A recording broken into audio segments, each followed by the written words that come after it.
자, 지방선거가 다가올수록 정치권의 말들도 아주 거칠어져 가고 있습니다. 민주당 총괄선대위원장을 맡고 있는 이재명 후보, 초반에는 좀 조심스러운 모습이었는데요. 최근에 점점 더 대선 때의 이재명 후보 본 모습을 드러내고 있다. 이른바 파이터 본색을 드러내고 있다는 얘기도 나오고 있습니다. 시장 어딥니까? 이제는 가만히 있지 않도록 하겠습니다. 성상납 만약에 우리 당대표가 받으셨으면 민주당 해체됐을 겁니다. 이 적반하장 내로남불 국민의힘의 행태는 제가 밤새도록 하려도 할 수 있어요. 한마디 할 때마다 10배로 갚아주겠습니다. 이제는 안 당합니다. 입을 뱉게 하겠습니다. 자, 대선 패배 2달 만에 복귀한 이재명 후보, 이 초반 유능한 일꾼 이미지로 조심스럽게 행보를 시작을 했었는데, 자, 요즘 최근에는요 다시 파이터로 이 이미지를 변모하는 것 같습니다. 2달 전, 그러니까 대선 때의 그 에너지 넘치는 모습으로 다시 복귀했다. 뭐 이런 평가가 있어요. 뭐 밀치기 논란, 뭐 신발 벤치 논란, 뭐 이런 게 자꾸 벌어지니까 아마 가만히 있으면 안 되겠다라고 생각을 한 걸 수도 있겠고요. 뭐 그런 측면도 있을 것 같아요. 네네. 국민의힘이 약간 악플러 같잖아요. 아주 사소한 거 가지고도 시비 삼거나 이러잖아요. 네네. 김은혜 후보도 똑같이 행동하는데. 네. 근데 그런 것도 있지만 제가 볼 때는 좀 절박하다고 생각해요. 네. 그러니까 이재명 후보 입장에서는 이번 지방선거에서 최소한 인천하고 경기에서는 의미 있는 선거를 거둬야 돼요. 그걸 진퇴를 걸고 지금 총괄선대위원장을 맡기로 하고 들어온 거잖아요. 네. 당연히 어찌 보면 뭐 사실 이번 지방선거 불리하다는 건 다 알고 있었던 상황이었는데 8월 당대표 선거에서 그냥 거기에 출마해도 되는 상황이었는데 불려나온 측면이 좀 강하단 말이에요. 네네. 근데 선거판은 뭐 성비 사건 나눴지만 점점점 불리해지는 분위기로 간단 말이에요. 네. 여기에서 훨씬 절박해질 수밖에 없는 상황이 됐죠. 네. 그러니까 파이터 본성이 나올 수밖에 없는 상황이고 네. 이재명이라고 하는 브랜드를 활용해서 최소한 경기하고 인천 지역에서 네. 어떻게 해서 분위기를 좀 띄워가는 네. 이대로 조용한 선거가 되면 지금 보름밖에 선거 안 남았거든요. 그렇죠. 그럼 그대로 그냥 이 판이 간단 말이에요. 네. 여론조사나 이런 게 결코 유리하지 않기 때문에 최대한 선거전을 좀 띄워가는 방식으로 캠페인을 할 가능성이 있다 이렇게 보입니다. 네. 그러니까 이재명 이제 후보가 급한 거 맞는 것 같습니다. 네. 지금 말씀하셨던 것처럼 어쨌건 사실 대선 끝나고 얼마 되지도 않아서 불려 지금, 나와서. 나와서 네. 그러니까 보궐선거 출마하는 것 자체가 일단 비판적인 시각이 굉장히 많았는데 네. 근데 총괄 상임 선대위원장이라는 직책을 맡고 이번 지방선거를 진두지휘하는 것 아니겠습니까? 이제 이런 상황을 한번 생각해 보죠. 인천 개항을 해서 본인이 당선됐는데 경기지사, 인천시장 선거를 전부 진다.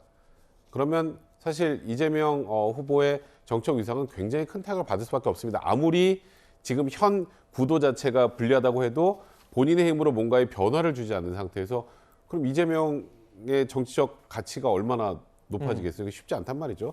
이제 그래서 좀 어찌 보면 좀 강한 메시지를 다시 던지기 시작하는 것 네. 같은데 저는 이재명 후보가 강한 메시지를 던지면 던질수록 선거에는 그렇게 크게 유리할 거라 생각하지 않습니다. 네. 그러니까 이재명 후보가 일 잘하는 유능한 일꾼 이미지로 나오는 것과 저렇게 강성 이미지로 나오면 중도층은 굉장히 불편하거든요. 그래서 지금 급한 건 맞지만 네. 지금의 방식의 선거운동이 과연 효율적일까 이에 대해서는 좀 의구심이 듭니다. 자, 이렇게 점점 발언이 세지고 있는 이재명 후보에 맞서서 국민의힘도 윤영선 인천 계양을 국회의원 후보 지원 사격에 나섰습니다. 이번 선거는 공정과 상식 대 범죄 피해자의 대결입니다, 여러분. 맞습니까?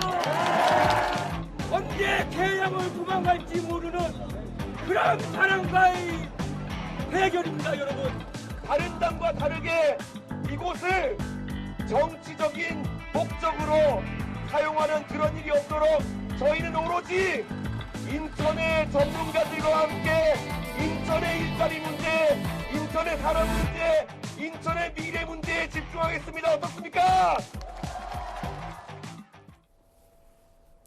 자, 보신 것처럼 국민의힘은 중앙당 차원에서 윤영선 후보를 적극적으로 지원하고 있습니다. 자, 벤치 연설 논란도 그렇고 아까 영상으로 보셨겠지만 자, 이재명 후보를 향한 날선 비판을 날릴 때는 그 선두에는 항상 이준석 대표가 있습니다. 네. 이 거의 뭐 대리전을 치르는 것처럼 본인 일처럼 지금 적극적으로 나서고 있거든요. 사실상 이준석 대표는 지금 이재명 상임고문 이재명 후보에 대해서 거의 저격수 노릇을 지금 하고 있는 겁니다. 네네. 근데 뭐 그 저 지역에서 저는 개인적으로 윤영선 후보를 이제 일단은 공천을 한 것에 대해서는 네. 확실한 차별화 전략으로 가려고 했었던 것 같아요. 네. 이재명 후보는 인천에 연고도 없고 뭐 경기지사를 지냈던 분이 이번에 인천에 나왔던 건 결국 인천 계양을 정치적으로 이용해서 본인이 원내에 들어가려고 하는 것뿐만 아니냐. 그럼 누가 인천을 발전시키겠느냐. 이 프레임을 가지고 지금 이제 저 지역 인천 계양을 선거를 진두지휘하고 있는 것 같고요.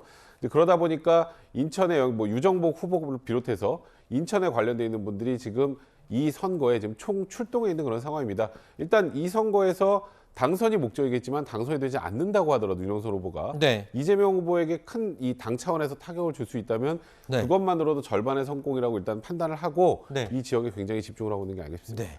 그리고 아까 이재명 후보의 길거리 연설 장면에 말 한마디 한마디마다 귀가 아플 정도로 환호를 지르는 이른바 강성 지지층, 개딸들 보셨죠? 자, 이재명 후보의 이 발언 수위가 높아질수록 이 강성 지지자들, 개딸들의 목소리도 매우 커지고 있습니다. 민주당의 차기 국회의장 선출에도요, 이른바 이 개딸들의 목소리가 반영이 될 거다라는 얘기까지 나오고 있는데 이게 무슨 얘기냐면요. 자, 국회의장은 보통 원내 제1당의 최다선 의원이나 최고령 의원들이 맡아왔는데 국회의장도 개딸들의 의견이 지금 강력하게 반영이 될 거다 이런 얘기가 들려요. 어떻게 된 겁니까? 국회의장을 지지자가 뽑았다고 하는 얘기는 못 들어왔어요, 제가. 네, 네. 저는 의원들이 논의해서 결정할 문제고요. 네. 그러니까 그런 목소리를 내는 이유는 이게 사실 제가 표현이 개딸들이라고 하는 표현이 적절한 좋은 표현은 아니어서 근데 그 통칭하고 자꾸 사용을 하다 보니까 지금 일반 명사처럼 돼버린 측면이 이재명 후보가 그러니까요. 적극적으로 지금 그러니까요. 사용하고 있습니다. 본인들 스스로도 그렇게 얘기하고 네, 있기 네, 네. 때문에 하여튼 어쨌든 지금 민주당은 당의 중심성을 잃었어요, 대선에서. 네. 근데 대선에서 패배한 정당은 보통 그런 과정을 겪어요. 그럼 새로운 리더십이 만들어져야 하잖아요. 네. 근데 지금 당이 리더십이 없는 비대위 체제가 지금 돼 있잖아요. 결국 이제 이재명 후보를 지지하는 측에서 바라볼 때는 당권도 잡고 네. 이재명 후보를 중심으로 해서 당이 운영되기를 바라는 마음이 있을 거라는 거죠. 네. 그런 면에서 적극적 지지층이라고 할 수 있는 이른바 개딸들이 네. 이재명 후보를 중심으로 해서 당이 만들어지기 위해서는 국회의장도 네. 친 이재명계 의원이 돼야지 되는 것 아니냐 네. 이런 요구를 하고 있다는 거죠. 네. 근데 그렇다고 해서 되는 건 아닙니다. 네, 네. 그러니까 그런 요구가 있다는 게 일단은 뭐 그것 자체로는 의미는 있는 것 같습니다. 뭐 강성 지지층이라고 해도 이렇게까지 의견이 강하게 반영되는 경우도 굉장히 드물어요. 저는 반영이 안 돼야 되고 네. 안 될 거라고 생각을 합니다. 네. 그래서 저는 굉장히 비판적 시각으로 이걸 바라볼 수밖에 없는 게 네. 국회의장은 당적도 내려놔야 됩니다. 그렇죠. 국회의장이 물론 어느 당에서 국회의장을 맡느냐에 따라서 다소간에 약간 어느 쪽에 유리하게 네네. 하는 것 같다 정도는 있지만 심증은 있지만 대놓고 한쪽 편드는 경우는 안 되거든요. 네. 근데 지금 일단 소위 말하는 그 개혁의 딸들이라는 개딸들, 뭐 지금 당원들에게 또 국회의장에 대한 투표권을 달라고 하는 게 결국 조정식 의원 국회의장 만들겠다 이거거든요. 그러면 국회의장을 뭐 지금 여야 중립적으로 진행을 해야 되는 인사를 이제 어찌 보면 이재명 지금 후보의 가장 최측근을 앉힌다? 그걸 국민들이 용납할까요? 그래서 저는 개인적으로 생각할 때 물론 김진표 의원이 지금 최다선의 최연장자이긴 한데 이분도 얼마 전에 검선박 법안 과정에서 또 무리가 있었기 때문에 국민의 네. 입장에서 바라보면 좀 하여튼 여러 가지로 좀 머리가 아픈 그런 상황입니다. 알겠습니다.